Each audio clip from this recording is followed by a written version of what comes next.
Welcome, dear listeners, to our soothing series of classic fairy tales, narrated to help you relax, unwind, and drift into a peaceful sleep. Tonight, we present the enchanting story of The Sleeping Beauty in the Woods by Charles Perrault. Before we begin, we'd love to hear from you. Please leave a comment below and share your thoughts. Let us know which fairy tale you'd like to hear next. Your suggestions help us bring you the stories you love the most. Now, find a comfortable place where you can fully relax. Nestle into your favorite chair, lie down on your bed, or cozy up with a warm blanket. Take a few deep breaths, inhaling slowly through your nose and exhaling gently through your mouth. Allow the calmness to wash over you with each breath. Close your eyes if you wish, and let your mind open up to the magical world of fairy tales.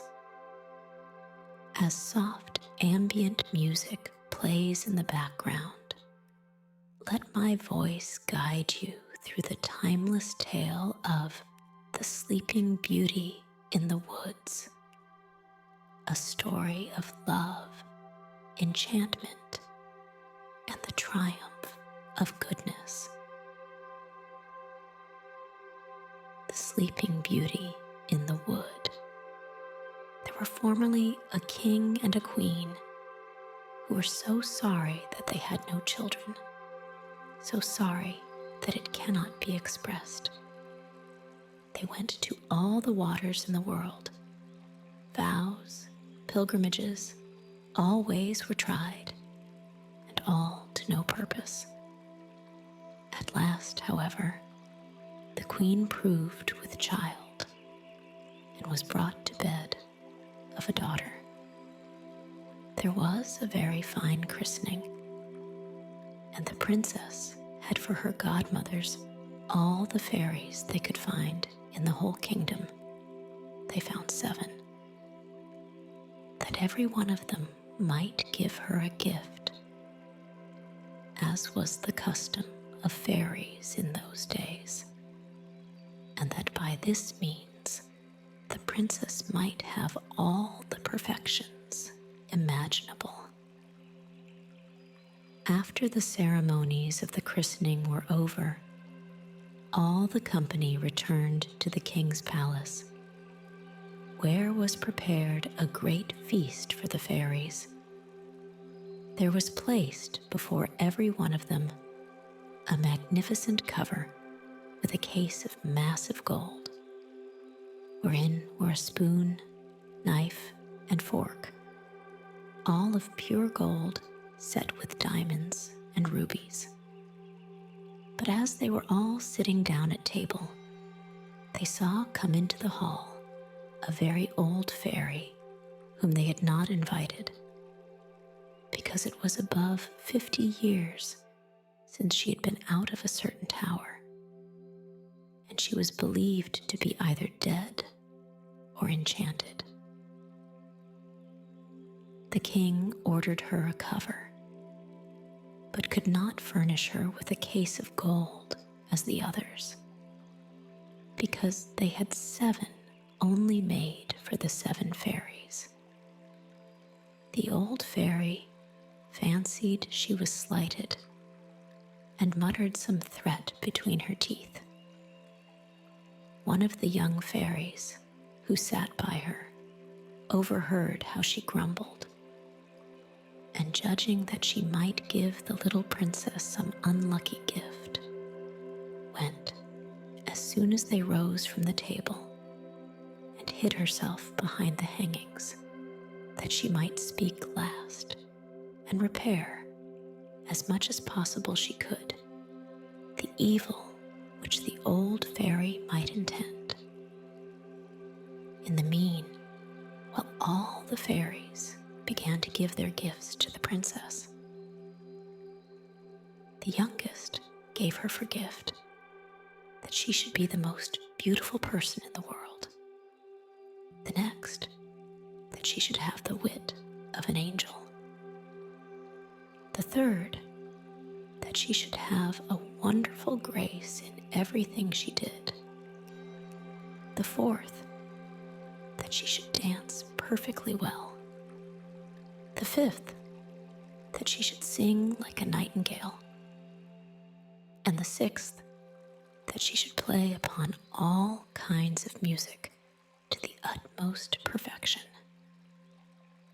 The old fairy's turn coming next, with a head shaking more with spite than age, she said that the princess should have her hand pierced with a spindle and die of the wound. This terrible gift made the whole company tremble, and every body fell a-crying. At this very instant, the young fairy came out from behind the hangings and spake these words aloud. Be reassured, O king and queen. Your daughter shall not die of this disaster. It is true, I have no power to undo entirely what my elder has done.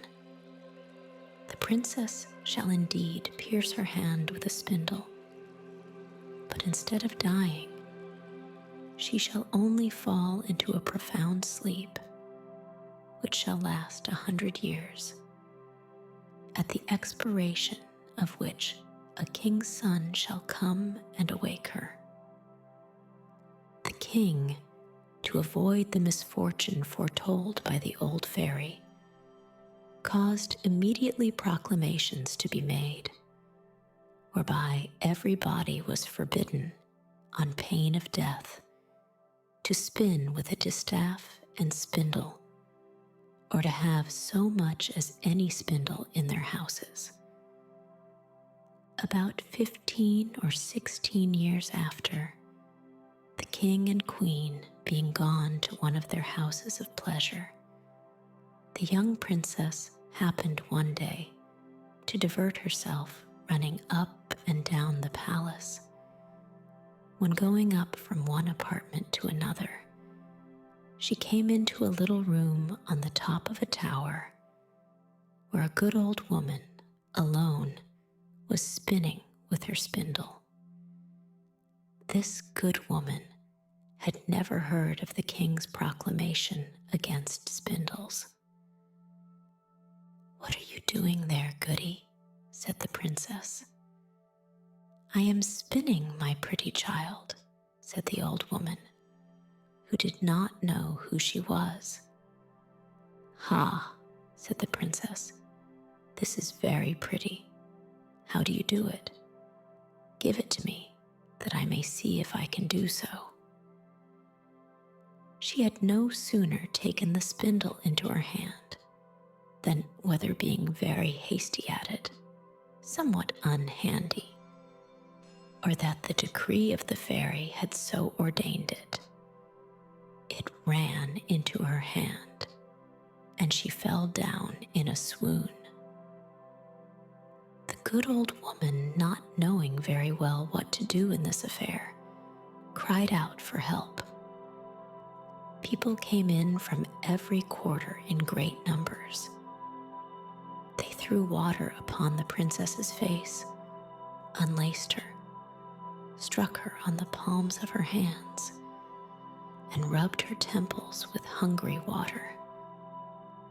But nothing would bring her to herself.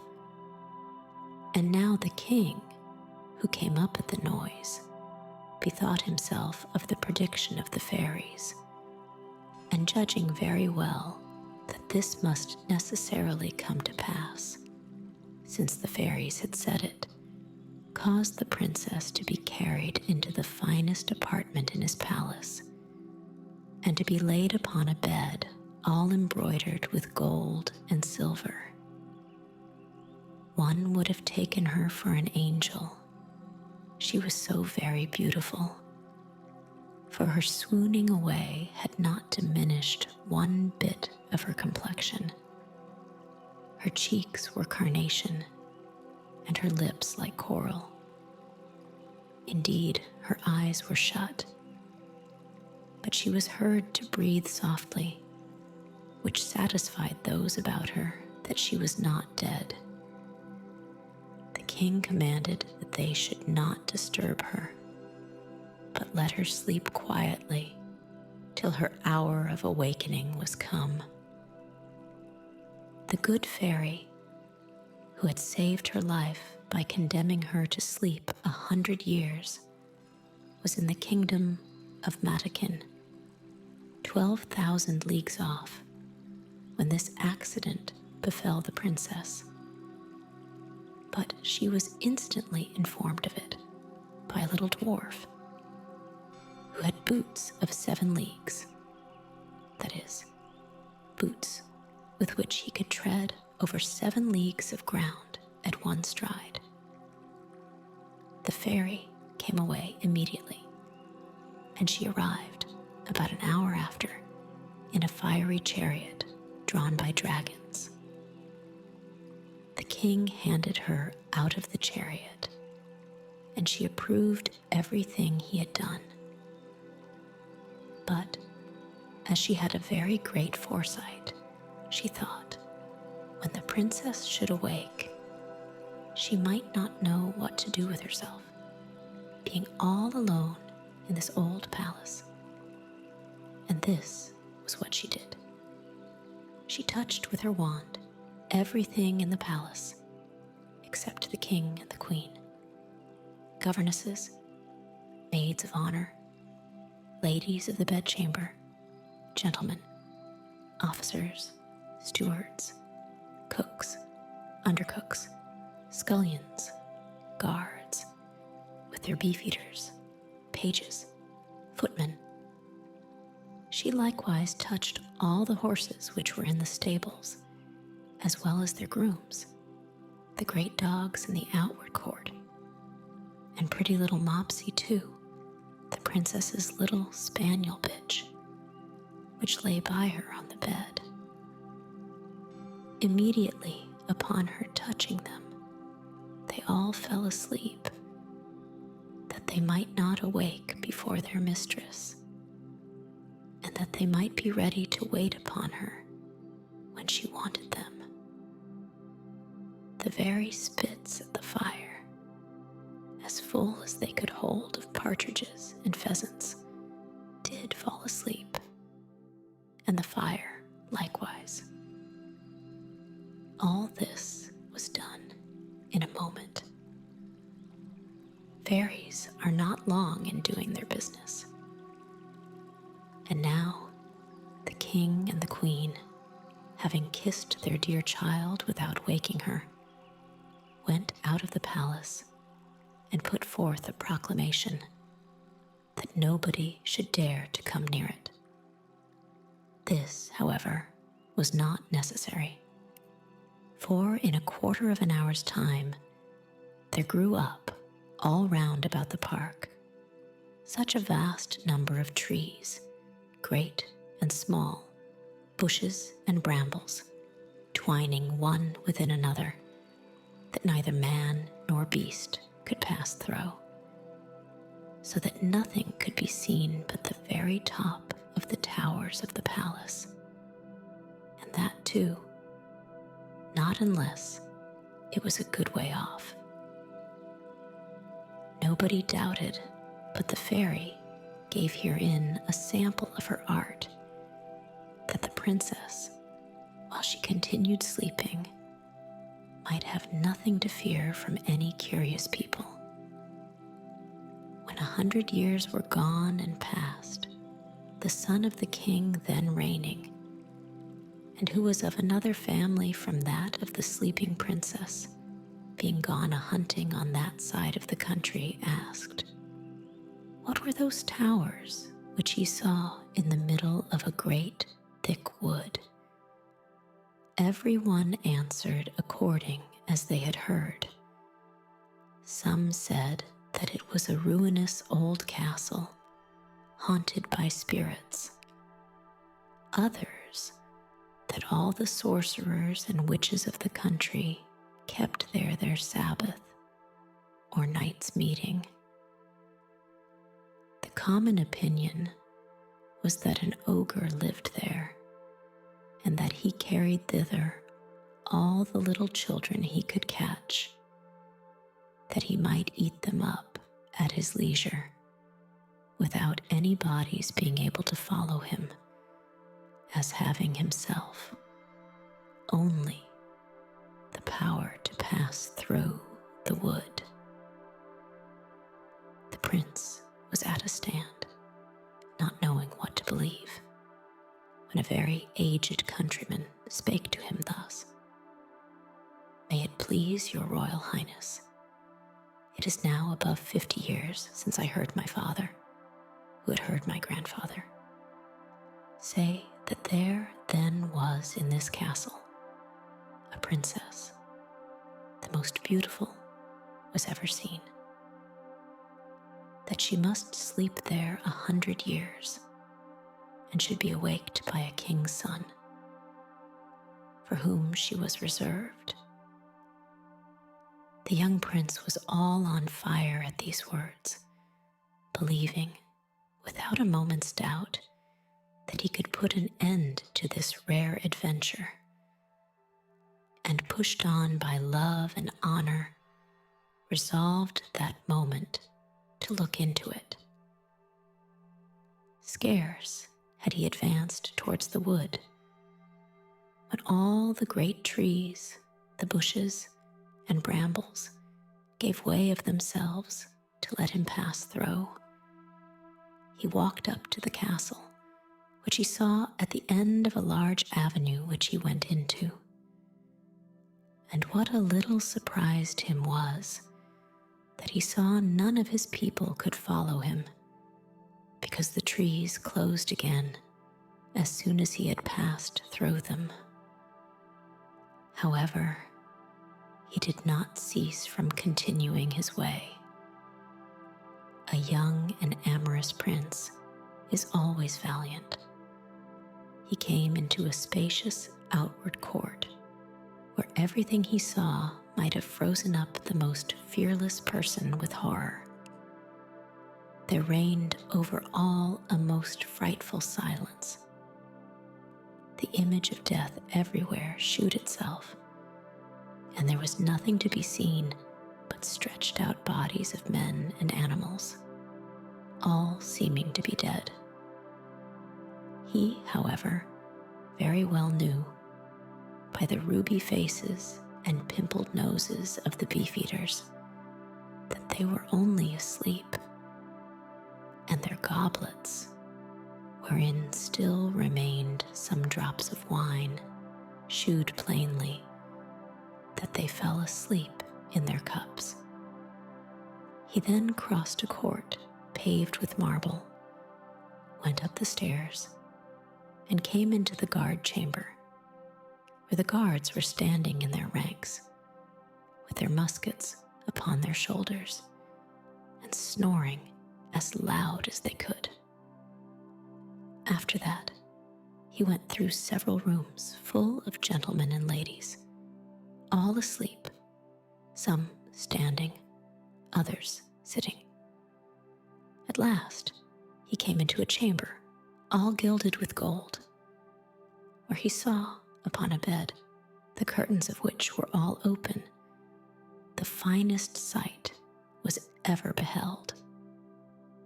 A princess, who appeared to be about 15 or 16 years of age, and whose bright and in a manner resplendent beauty had somewhat in it divine. He approached with trembling and admiration, and fell down before her upon his knees.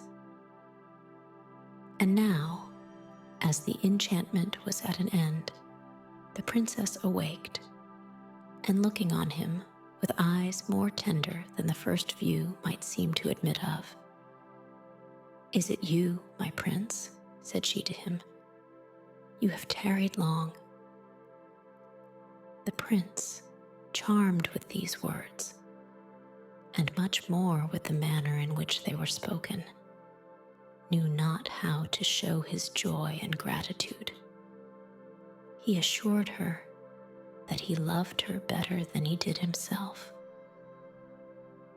His discourse was not well connected, but it pleased her all the more. Little eloquence, a great deal of love.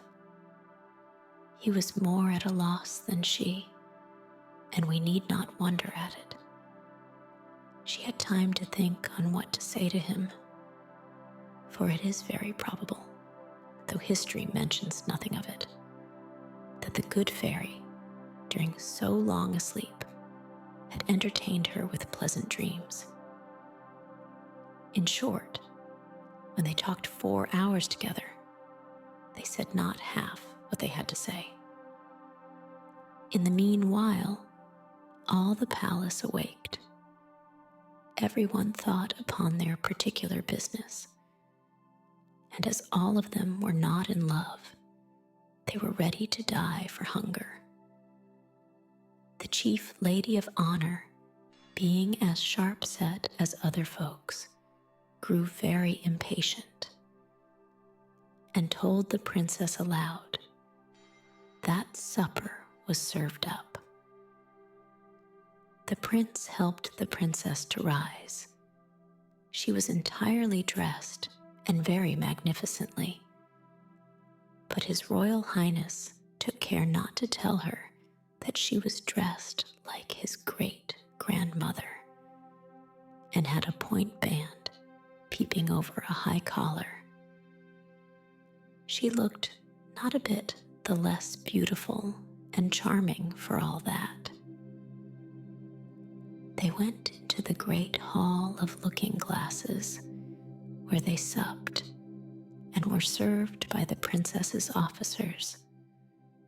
The violins and hautboys played old tunes, but very excellent, though it was now above 100 years since they had been played. And after supper, without losing any time, the Lord Almoner married them in the chapel of the castle, and the chief lady of honor drew the curtains. They had but very little sleep. The princess had no occasion, and the prince left her next morning to return into the city, where his father must needs have been anxious on his account. The prince told him that he lost his way in the forest as he was hunting, and that he had lain at the cottage of a collier who gave him cheese and brown bread. The king, his father, who was of an easy disposition, believed him, but his mother could not be persuaded this was true, and seeing that he went almost every day a-hunting, and that he always had some excuse ready when he had laid out 3 or 4 nights together, she no longer doubted he had some little amour. For he lived with the princess above 2 whole years, and had by her 2 children, the eldest of which, who was a daughter, was named Aurora, and the youngest, who was a son, they called Day, because he was even handsomer and more beautiful than his sister. The queen said more than once to her son, in order to bring him to speak freely to her, that a young man must e'en take his pleasure, but he never dared to trust her with his secret. He feared her, though he loved her, for she was of the race of the ogres, and the king would never have married her, had it not been for her vast riches.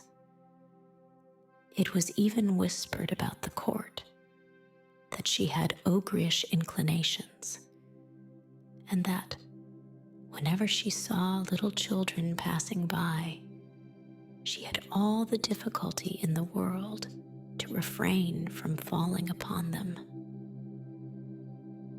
And so the prince would never tell her one word.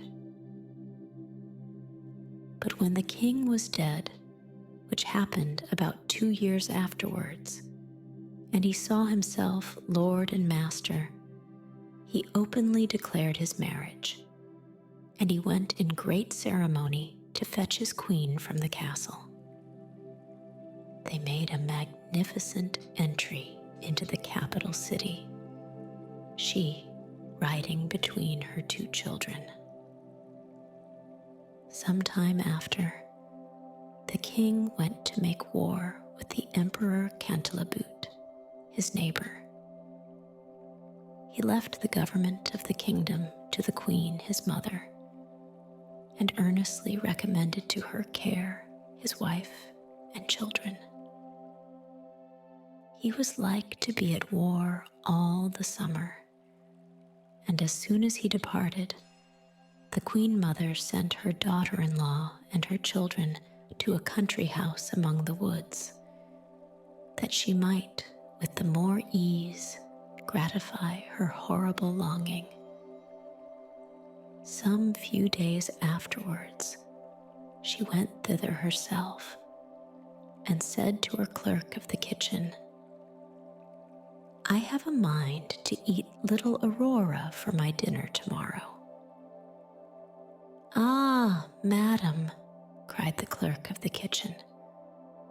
"I will have it so," replied the queen, and this she spake in the tone of an ogress who had a strong desire to eat fresh meat, and will eat her with a sauce Robert. The poor man, knowing very well that he must not play tricks with ogresses, took his great knife and went up into little Aurora's chamber.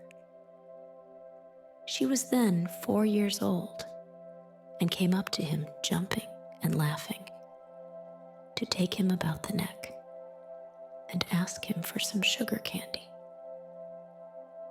Upon which he began to weep.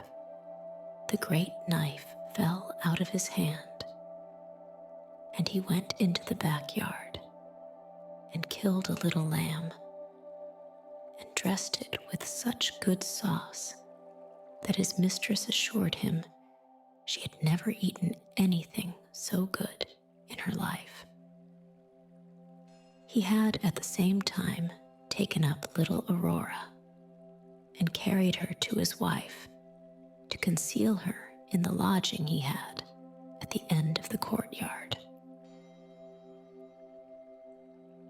About 8 days afterwards, the wicked queen said to the clerk of the kitchen, "I will sup upon little day."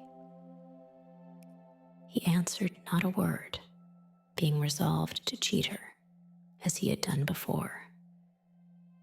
He went to find out little day, and saw him with a little foil in his hand, with which he was fencing with a great monkey. The child being then only 3 years of age. He took him up in his arms and carried him to his wife, that she might conceal him in her chamber along with his sister, and in the room of little day cooked up a young kid very tender, which the ogress found to be wonderfully good. This was hitherto all mighty well, but one evening this wicked queen said to her clerk of the kitchen, "I will eat the queen with the same sauce I had with her children." It was now that the poor clerk of the kitchen despaired of being able to deceive her. The young queen was turned of 20, not not reckoning the 100 years she had been asleep. Her skin was somewhat tough, though very fair and white, and how to find in the yard a beast so firm was what puzzled him. He took then a resolution that he might save his own life to cut the queen's throat, and going up into her chamber with intent to do it at once, he put himself into as great a fury as he could possibly, and came into the young queen's room with his dagger in his hand. He would not, however, surprise her, but told her, with a great deal of respect, the orders he had received from the Queen Mother. Do it, said she, stretching out her neck. Execute your orders, and then I shall go and see my children, my poor children, whom I so much and so tenderly loved, for she thought them dead ever since they had been taken away without her knowledge. No, madam, cried the poor clerk of the kitchen, all in tears. You shall not die, and yet you shall see your children again. But it must be in my lodgings, where I have concealed them, and I shall deceive the queen once more by giving her in your stead a young hind. Upon this, he forthwith conducted her to his chamber, where, leaving her to embrace her children and cry along with them, he went and dressed a hind, which the queen had for her supper, and devoured it with the same appetite as if it had been the young queen. Exceedingly was she delighted with her cruelty, and she had invented a story to tell the king at his return, how ravenous wolves had eaten up the queen his wife and her 2 children. One evening, as she was, according to her custom, rambling round about the courts and yards of the palace to see if she could smell any fresh meat, she heard in a ground room little Day crying, for his mamma was going to whip him because he had been naughty. And she heard at the same time little Aurora begging pardon for her brother. The ogress presently knew the voice of the queen and her children, and being quite mad that she had been thus deceived, she commanded next morning, by break of day, with a most horrible voice which made everybody tremble, that they should bring into the middle of the great court a large tub, which she caused to be filled with toads, vipers, snakes, and all sorts of serpents, in order to have thrown into it the queen and her children, the clerk of the kitchen, his wife and maid, all whom she had given orders should be brought thither with their hands tied behind them. They were brought out accordingly, and the executioners were just going to throw them into the tub when the king, who was not so soon expected, entered the court on horseback, for he came post, and asked with the utmost astonishment what was the meaning of that horrible spectacle. No one dared to tell him. When the ogress, all enraged to see what had happened, threw herself head foremost into the tub, and was instantly devoured by the ugly creatures she had ordered to be thrown into it for others. The king could not but be very sorry, for she was his mother. But he soon comforted himself with his beautiful wife and his pretty children.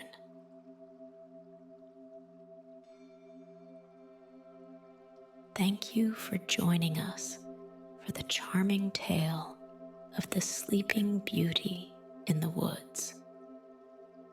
This story teaches us the power of patience, the beauty of love, and the hope that good things come to those who wait.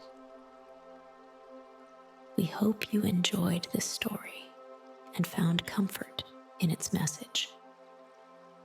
If you did, please leave a comment below and tell us which fairy tale you'd like to hear next.